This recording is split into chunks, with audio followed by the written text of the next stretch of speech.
Hello, അസ്സലാമു അലൈക്കും. എൻ്റെ പേര് മുഹമ്മദ് റാഫി മന്നയിൽ.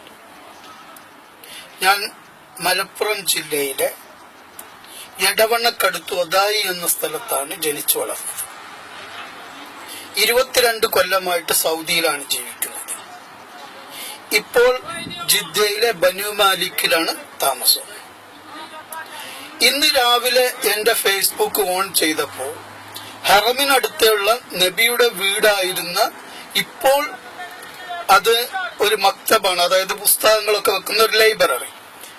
അതിന്റെ മുന്നില് കുറച്ച് ആളുകൾ നിന്നുകൊണ്ട് കുറച്ച് പുസ്തകം പിടിച്ചുകൊണ്ട്, അതായത് ചിലപ്പോ ഖുർആനായിരിക്കാം കയ്യില്, അല്ലാത്ത പിടിക്കാൻ അവിടെ അനുവദിക്കൂല.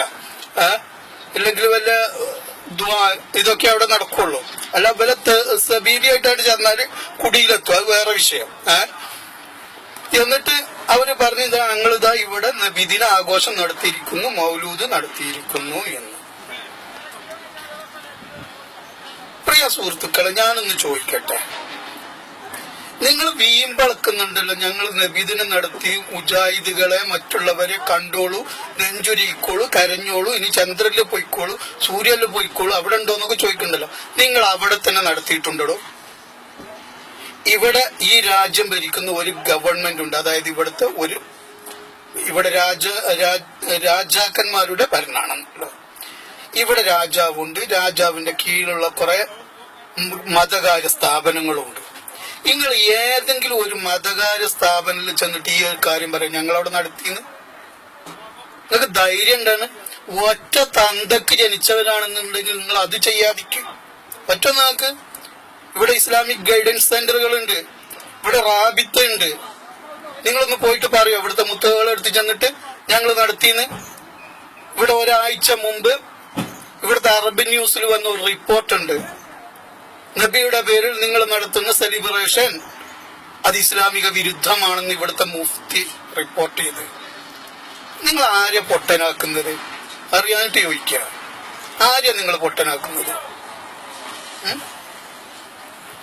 നിങ്ങൾക്ക് നിങ്ങളെ കൗമിനോട് ഇതൊക്കെ പറയാൻ പറ്റും. കാരണം അവർ കണ്ട പെണ്ണുങ്ങളെ മുടി മുക്കിയ വെള്ളം കുടിച്ച് തലയിലേറ്റി നടക്കുന്നവരാണ്, അവർക്കെല്ലാം നടക്കും. പക്ഷെ നിങ്ങൾ ബുദ്ധിയുള്ള ജനങ്ങളുടെ മുന്നിൽ ഇത് പറയരുത്. ധൈര്യം ഉണ്ട് നിങ്ങൾക്ക്? നിങ്ങളെ മേധാക്കന്മാരുണ്ട്, ലാപ്പി അടക്കല്ലവര്. ധൈര്യം ഉണ്ട് നിങ്ങൾക്ക്? ഒറ്റ തന്തൊക്കെ പറഞ്ഞവരാണ് വെച്ചെങ്കിൽ നിങ്ങൾ മദീനന്റെ മുമ്പിലൊന്ന് വാ, റോള ഷെരീഫിന്റെ മുന്നിൽ, എന്നിട്ട് അവിടെ മുത്തവാള മുന്നിലിട്ടിട്ട് നിങ്ങളൊന്ന് മൗലൂദ് നടത്തി. അന്ന് എന്റെ നാട്ടിൽ പോലെ മുഴുവൻ ഞങ്ങളെ സുന്നിയിലേക്ക് കൊണ്ടുവരാം. ധൈര്യം നിങ്ങൾക്ക്? വെല്ലുവിളിക്കാൻ നോണ പറയുന്നതിനൊരു പരിധി ഉണ്ടോ? എന്തും നോണയാക്കി കണക്കൂട്ടുക ഇസ്ലാമിന്റെ പേരില്? ഒരു നോണ മാത്രം പറയാനല്ല നടന്നിട്ടുള്ളൂ. ഇപ്പൊ നാളെ ഞാനൊരു TV പ്രോഗ്രാം കണ്ട്, അതില് ഒരു മുജാഹിദിന്റെ മോദിയാര് പറഞ്ഞ് നമസ്കരിക്കുമ്പോ നമസ്കാരത്തിന് ശേഷം തസ്ബീഹ് ചെല്ലണത് 33 വട്ടം എന്നുള്ളത് 90 പ്രാവശ്യമാണെന്ന് പറഞ്ഞിട്ടുണ്ടെങ്കിൽ പുറത്താവുന്നില്ലത്. തെറ്റൊന്നുമില്ല. കാരണം ചിന്തിക്കണേ, എങ്ങനെ അറിയോ?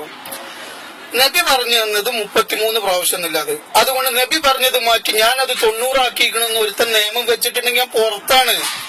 നമസ്കാരത്തിന് ശേഷം നിങ്ങൾക്ക് 33 തന്നെ പാടുള്ളൂ. അത് കഴിഞ്ഞിട്ട് നിങ്ങൾ മില്യൺ കണക്കിന് ചൊല്ലിക്കോളൂ, ഇനി യാതൊരു പ്രശ്നമില്ല.